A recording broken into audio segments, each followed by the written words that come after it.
Hey everyone, and welcome back to the channel. Today, we are diving deep into the life of a man whose public persona was meticulously crafted, yet whose private world was a complex web of secrecy, ambition, and contradiction. Robert T. Wimbley. If you thought you knew the celebrated philanthropist, the groundbreaking inventor, or the quiet patriarch, prepare to have that image completely shattered. Because the truth about Robert T. Wimbley is far more compelling and, frankly, much darker than any official biography ever suggested. Wimbley was, on the surface, the epitome of the American success story. Born into relative obscurity in the Midwest, he leveraged an innovative idea in telecommunications into a massive fortune by his early 30s. He was famous for his rigorous work ethic, his almost monastic dedication to research and development, and his surprisingly soft-spoken demeanor in an industry known for bombastic personalities. He built institutions, funded scientific breakthroughs, and his public image was polished to a mirror sheen. The quiet genius giving back to the world. But behind the guarded walls of his sprawling estates, and locked away in the highly encrypted servers of his private foundations, lay the true narrative of Robert T. Wimbley. The first major layer of secrecy revolves around his earliest successes. While historical records credit him solely with inventing the Wimbley commutator, a device that revolutionized data transmission in the late 1980s, the reality is far murkier. Investigative journalists and industrial historians have long hinted that the initial concept wasn't his at all.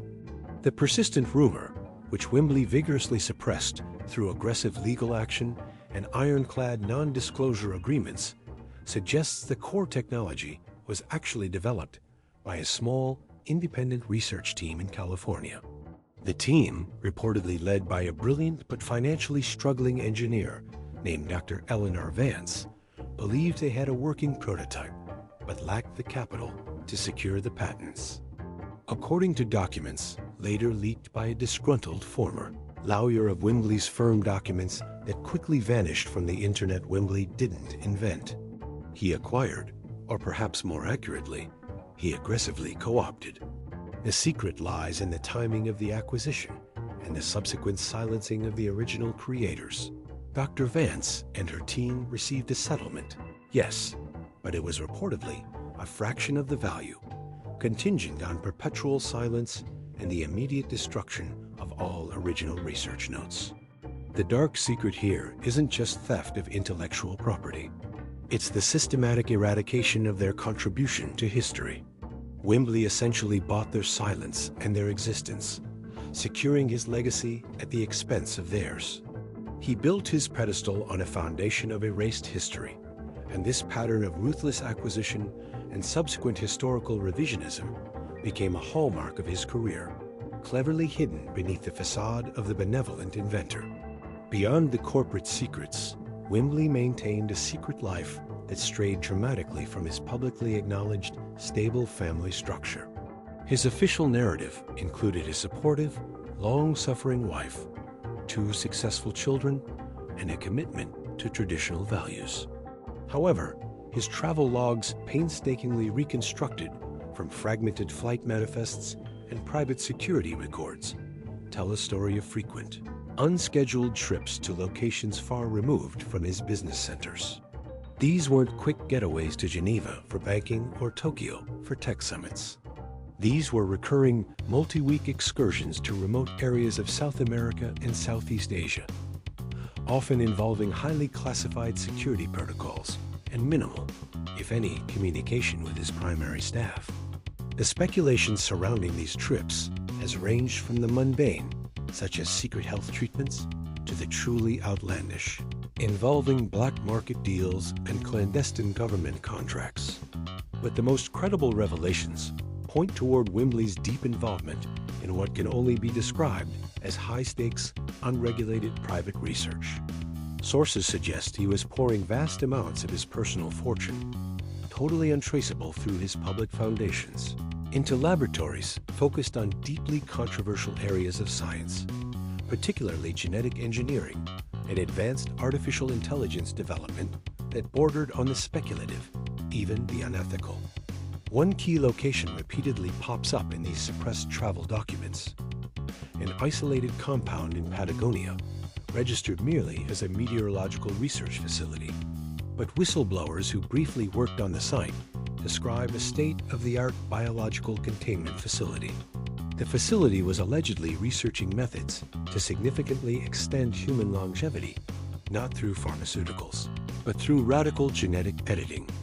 The shocking part is that this research was reportedly being conducted without the typical regulatory oversight or ethical review boards that would apply in the US or Europe. Wimbley wasn't just funding science. He was creating his own private moral vacuum in which to conduct potentially world-altering experiments, shielding himself from public scrutiny and ethical accountability. This wasn't about philanthropy. This was about control, and perhaps about cheating death itself. Perhaps the most startling and unexpected revelation about Robert T. Wimbley involves his deeply hidden political involvement. Publicly, Wimbley maintained a studied neutrality, donating equally to both major parties, promoting himself as a nonpartisan champion of innovation. But his secret life reveals a man obsessed not just with profit and invention, but with the subtle manipulation of global economic structures. Wimbley established a complex network of offshore trusts and shell corporations, not just for tax avoidance, but for the covert financing of various small emerging political movements across the globe.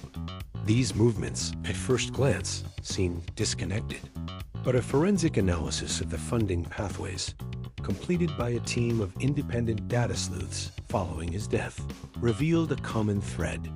They were all located in regions rich in specific rare earth minerals vital for his next generation of technology. Wimbley's secret funding wasn't altruistic support for democracy. It was strategic investment in instability. By subtly supporting fringe groups that could disrupt established governments in key mining regions, Wimbley could drive down the prices of acquisition contracts and corner the market on essential raw materials for his technology empire. He wasn't playing the legitimate corporate game. He was playing a geopolitical chess match, sacrificing regional stability for personal economic gain. This network of clandestine political manipulation forms the darkest core of his secret life, showing a profound moral decay masked by the image of the responsible global citizen.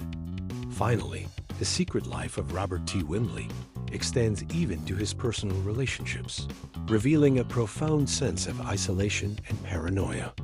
Despite being constantly surrounded by staff, security, and family, he appears to have trusted almost no one. His primary means of communication, even with his closest business associates, was through bespoke, single-use encrypted devices, which he had destroyed immediately after use. This level of security was excessive, even for a high-profile figure.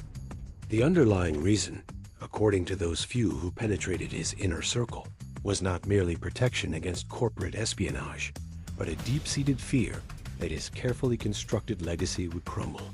He lived in constant terror that the secrets, the stolen invention, the unauthorized human research, the calculated global manipulation would be exposed. His secret life wasn't just a collection of hidden activities.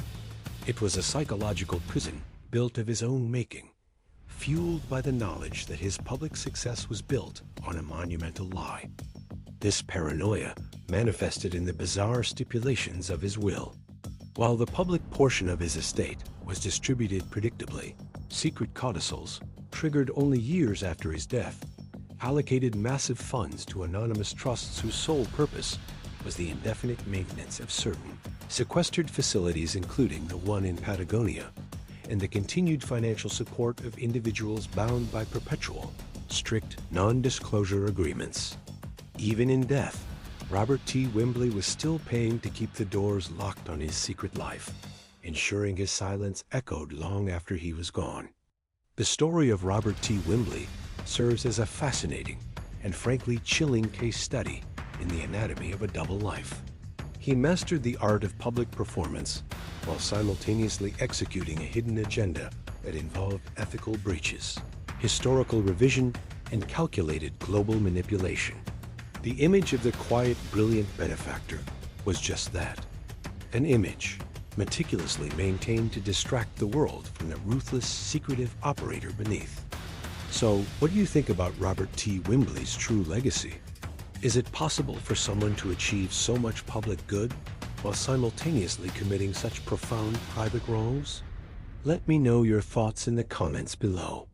And if you found this deep dive into secret lives intriguing, please hit that like button and subscribe for more untold histories. Thanks for watching, and I'll see you in the next video.